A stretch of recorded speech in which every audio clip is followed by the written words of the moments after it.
Hare Krishna. Welcome you all to today's session of Srimad Bhagavatam. Today we are going to read about the punishment of Ashvattama and Parikshit shaved within the womb of Uttara. So yesterday we discussed how Narad Rishi became the great Narad Rishi from a son of a maid servant. We heard the previous life story of Narad Rishi.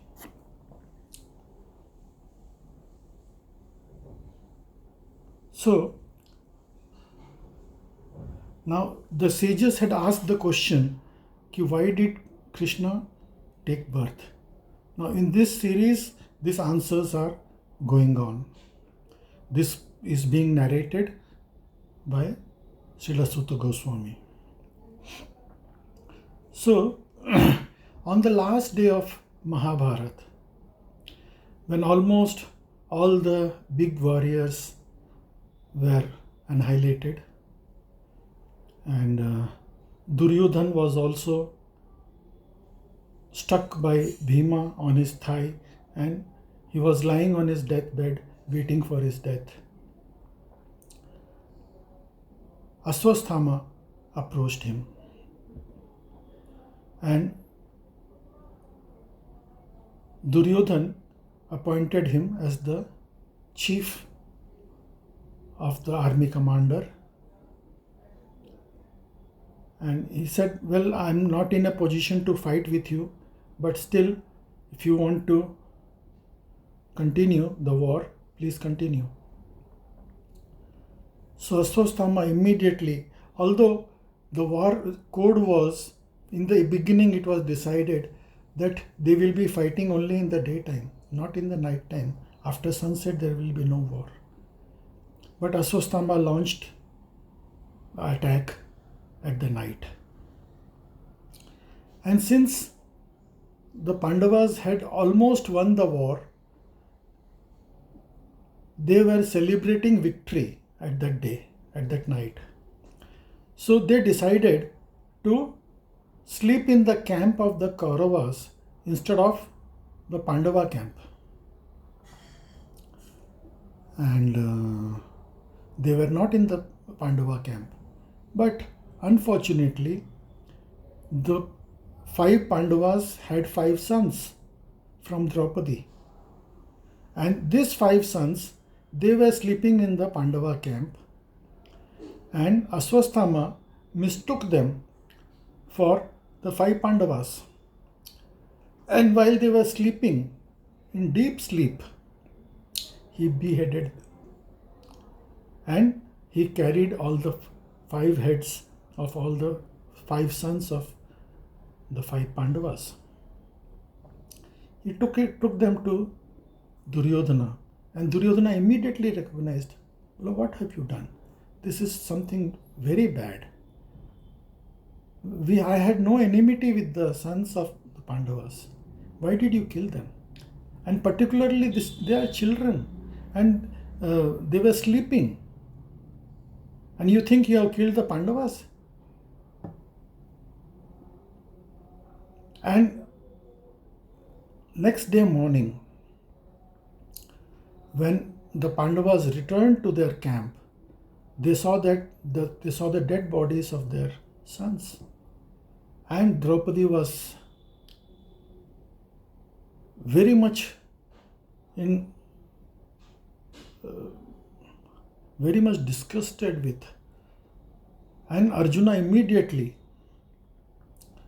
took a vow that I will kill the person who has murdered our children.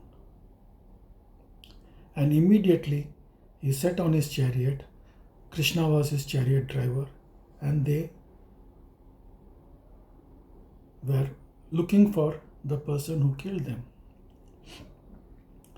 And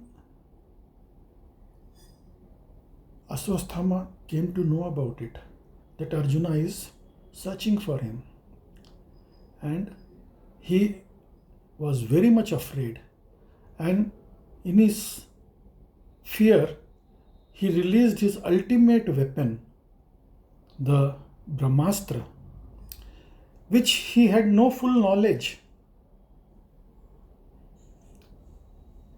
But still he released it. He could only release the Brahmastra and could not call back. Nowadays, now people say we have advanced weapons in our army. But what advanced weapon we are talking about? In those days, we had weapons which could finish the entire world and which can be released and even called back. Now today, is it possible for us to release a missile and then call it back? No. It's not possible. And now we will see further that Ashvattama directed the weapon particularly to the womb of Uttara. Now this kind of weapon is still not available. So Ashvattama released his Brahmastra, and there was huge light covering the whole universe. So Arjuna asked Krishna, what is this light? I am not able to understand. Krishna immediately recognized, and he said, look, this is the Brahmastra released by Ashvattama. And to contract that, you have to release your own Brahmastra. So Arjuna immediately touched water and he released his Brahmastra. And there was tremendous chaos in the whole universe. All the oceans were boiling and the wind was blowing very hard. All the people were choked and they were not able to breathe properly. There was a feeling that the world is going to end. So then on the order of Krishna, Arjuna retracted both his Brahmastra as well as Ashvattama's Brahmastra along with his Brahmastra, and they came to a peace. And then they went after Ashvattama and they captured him. Krishna immediately told Arjuna, kill him. He was just trying to test whether he is going to kill his guru's son.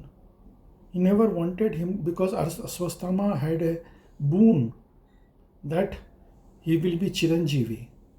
So he could not be killed. But still, Krishna wanted to test Arjuna. Arjuna captured him, and since he had vowed to Draupadi that I will bring the head of the person who has beheaded all the 5 junior Pandavas.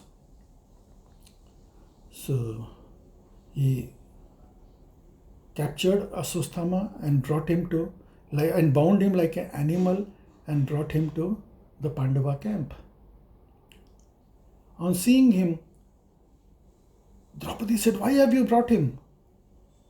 Yudhishthira said, you please release him.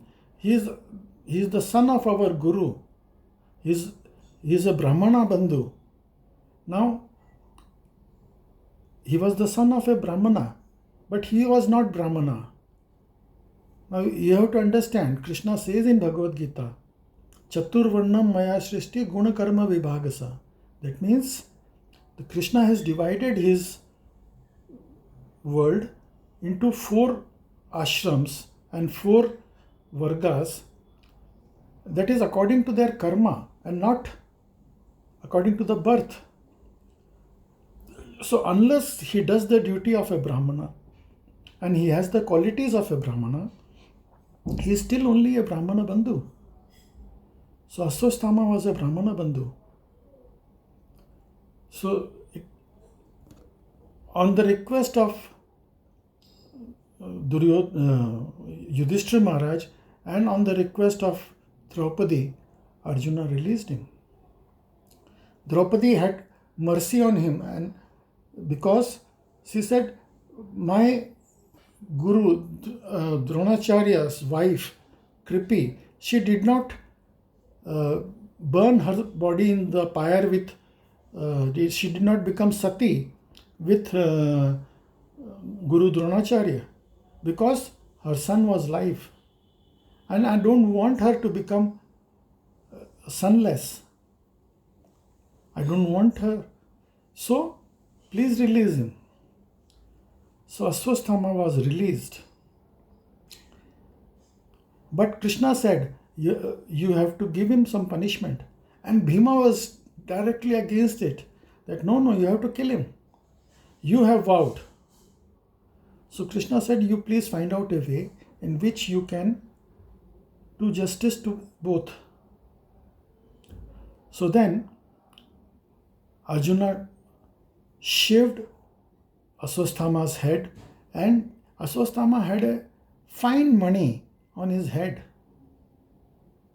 which was giving a special glow to him, and because of which he had a special effulgence. That money was taken away by Arjuna, and he presented it to Krishna. So when the money was taken, he was crying with pain, and all his effulgence and glow was vanished. And Krishna cursed him that now you are going to wander all over the world with this pain, and this wound will never heal, and you have to bear the pain for the heinous act you have done. So Ashvattama was humiliated and he left that camp. So after going a little far, Ashvattama once again was thinking how to take revenge. Here in between, Krishna asked Yudhishthira Maharaj to perform 3 Ashwamedh Yajnas, so that Yudhishthira Maharaj was very much grieved that because of him so many people had died in the war, and so many mothers lost their son, so many wives lost their husbands, so many children lost their fathers. So he was thinking himself responsible. Krishna always consoled him, no, you are not the reason for that. But still he was feeling grieved because he was a great devotee. So Krishna, just to appease him, he made him perform 3 Ashwamedh Yajnas. But still he was not satisfied by the animal sacrifice because he had killed so many people. Krishna could have taken away the grief, but this will come later in the next chapters, because Krishna wanted this to be done by Bhismadev, his dearest devotee. So Bhismadev will be preaching to Yudhishthira Maharaj, and then the grief of Yudhishthira Maharaj will be lessened. So then after this part, Krishna was planning to leave for Dwarka, and he was seated on his chariot, and he was taking leave from everybody, and suddenly Uttara, the wife of Abhimanyu, she was running and crying for help and came to Krishna. Please help me, please help me. Krishna said, what happened? She said, something burning in my womb. Krishna immediately understood that this fellow Ashvattama has again done a heinous act. And Krishna said, this time I am going to protect you. Although I have taken up a vow that I will not lift the weapons, but still I am going to take my Sudarshan Chakra and counteract this, because it was too late for Arjuna to release his Brahmastra at that time, because Ashvattama had already released his Brahmastra long back. And this time the Brahmastra was pointed at the womb of Uttara. He was very cunningly thinking that the seed of all the Pandavas also should be destroyed, and the clan of Pandavas should be finished. So that was something very bad he was thinking. Krishna said, I'm going to protect him. Don't worry. So immediately Krishna took his Sudarshan Chakra and covered Uttara's womb with his Sudarshan Chakra, and he himself entered the womb of Uttara and protected the embryo. So Parikshit Maharaj, even before he was born, he had a darshan of Krishna, and Krishna protected his life. So when Parikshit Maharaj was born, he was trying to recognize everybody, whether he is the same person who protected me. So he was examining. So that is why his name was Parikshit. Parikshit means examiner. So Parikshit Maharaj was examining everybody whether he is the same person who protected me in the womb of my mother. So that's how Parikshit Maharaj was saved in the womb of Uttara. And this ends today's chapter. And tomorrow we are going to hear about how Bhishma Dev instructed Yudhishthira Maharaj to remove his grievances and the passing away, the glorious passing away of Bhishma Dev. Thank you all very much for joining for today's session. Hare Krishna.